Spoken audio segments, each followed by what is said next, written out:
কয় তারিখ জমা দিছো?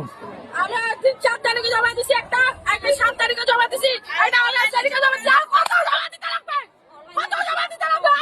একবার একটা বন্ধ দিব, 15,000 টাকা বাউন্স নাকি আপনাকে আরেকটা বন্ধ দিচ্ছি, একটা বন্ধ দিচ্ছি, আরেকটা বন্ধ। কি বিএমএ মাসে চাকরি দিচ্ছে বলে বাচ্চাগুলো, দেখি তো 1000টা বন্ধ হয়ে যাবে। দিদির রাগটা দেখানোর হয়তো ধরনটা ভুল গেছে, কিন্তু দিদির কথাগুলো ঠিক আছে। বহু মানুষ দেখা গেছে যারা কন্ট্রাকচুয়াল কাজ করছে, এমন কিছু মহিলা আছেন তারাও কিন্তু এই অন্নপূর্ণা ভাণ্ডার পেয়েছেন।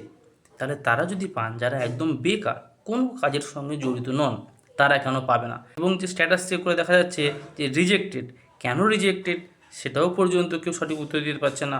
ইভেন যখন কেউ স্ট্যাটাস চেক করছে সেখানেও কী কারণে রিজেক্টেড সেটা লেখা দিচ্ছে না। তাহলে স্বাভাবিক সাধারণ মানুষ ক্ষেপে উঠবেই। অ্যাপ্লিকেশান রিজেক্টেড হতেই পারে, কিন্তু কী কারণে রিজেক্টেড সেটা তো বলা দরকার, নাহলে মানুষ জানবে কী করে কোন জায়গায় ভুল হয়েছে।